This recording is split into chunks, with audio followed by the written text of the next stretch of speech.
Halo, halo, selamat siang teman-teman. Sehat semua ya teman-teman ya. Alhamdulillah. Oke, hari Sabtu, weekend, libur, sama juga dengan teman-teman yang kerja. It's okay lah, tetap semangat. Ini gantung kaliper saya yang KTC sudah saya lepas, dan saya mau ganti ya dengan sesuatu yang baru. Dan inilah dia kaliper Brembo aksial, tipenya P4 30/34. Nah, ini ada 4 piston sepasang ya.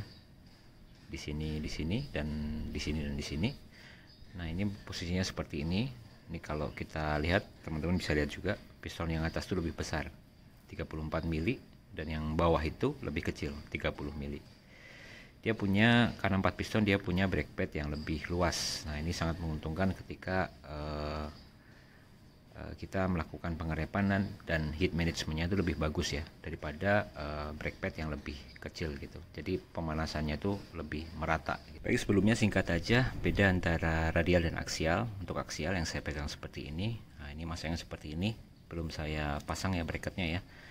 Nah, ini kalau kita pasang bautnya, baut ya, posisi baut terhadap disk ya ataupun rotor itu dia tegak lurus gitu ya. Nah, kalau untuk radial, posisi bautnya itu masak seperti itu ya, dia sejajar terhadap rotor ataupun disk. Bedanya di situ. Oke, kelebihannya itu apa? Oke, kita ulas. Yang pertama tentu saja adalah disk alignmentnya ya, karena dia menggunakan dua baut ya, atas sama bawah ya untuk yang radial. Jadi dia secara alignment itu pas di tengah gitu ya, lebih bagus karena ada dua tahanan di atas sama bawah, dan masih ada hubungannya dengan posisi baut tadi. Dengan posisi baut radial seperti itu, dia lebih stiff ya, lebih kokoh gitu ya. Jadi itu akan mempengaruhi terhadap pengereman. Berbeda ketika menggunakan hanya satu tahanan di atas seperti ini, dia masih ada ya efek fleksibilitasnya itu masih ada gitu ya. Beda dengan radial yang lebih kokoh.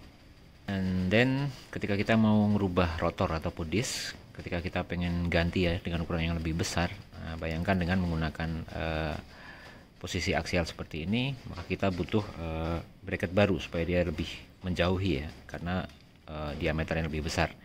Nah, dengan menggunakan konfigurasi radial, nah itu kita tinggal tambah spacer aja ataupun ring yang agak tebal ya di atas sama bawah, sehingga secara posisi kalipernya akan menjauhi, mengakomodir luasan daripada disk ataupun rotor. Oke, langsung kita mulai aja. Kita mau pasang langsung. Nah, karena ini nggak plug and play, jadi kita harus bikin dudukannya ya untuk yang P4 ini.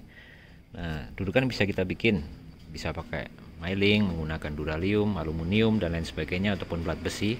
Cuman saya prefer untuk milih yang udah jadi aja seperti ini, CNC. Punyanya WR3. Oke, ini langsung kita pasang. Nah, itu nanti butuh skrup. Nah, skrupnya seperti ini, 10 mili. Ini harusnya stainless, cuman saya belum nemu.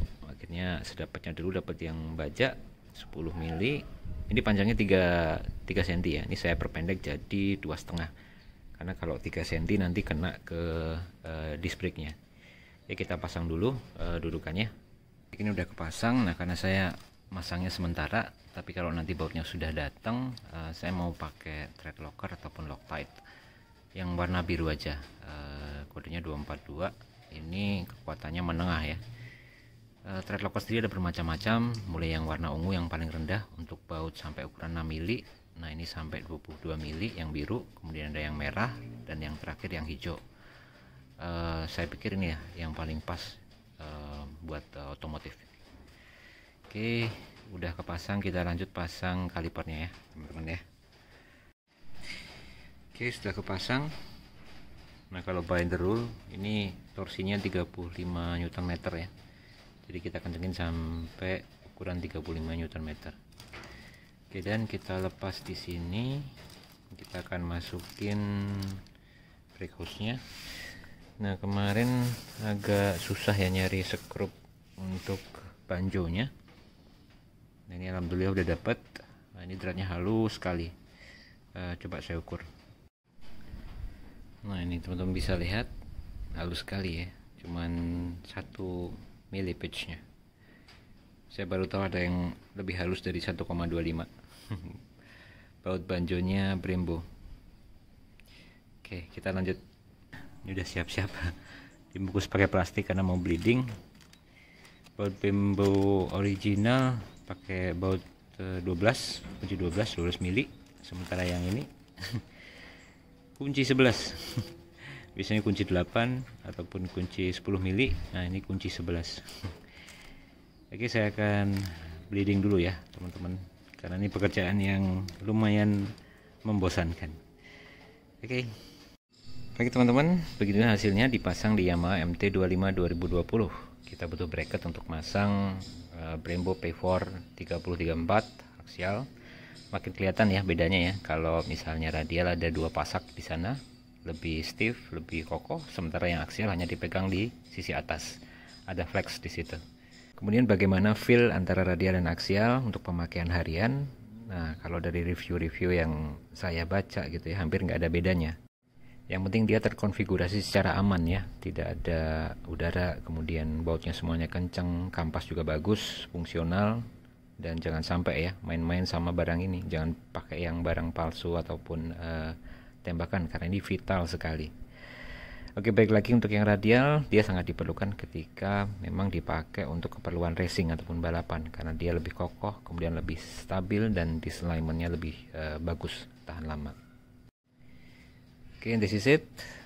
Aksial Brembo P4 pakai bracketnya WR3, selang rem pakai KTC, master rem pakai KTC juga yang big. Ini saya pikir cukup karena memang konfigurasi standar dari pabrik MT25 volt ataupun new, dia pakai yang 2 piston dengan kondisi mesin yang standar ya. Nah, kecuali kalau udah main bore up, tuning mesin yang bikin kecepatannya ataupun top speednya naik, maka kita harus perlu memikirkan pengereman karena dia udah nggak sanggup lagi ya. Kalau menurut saya ya, bagaimana pendapat teman-teman? Tapi siapa sih yang nggak mau pakai Brembo atau barangkali pakai double disc seperti itu ya. Nah, itu lebih ke style, ada harga, ada budget yang harus ditebus, yaitu tergantung dengan kondisi teman-teman semuanya. Tapi yang paling penting adalah dia berfungsi dengan baik dan gunakan barang yang orisinil. Baik, barangkali itu aja teman-teman yang bisa saya share. Semoga ada manfaatnya. Keep safe ride dan selamat siang.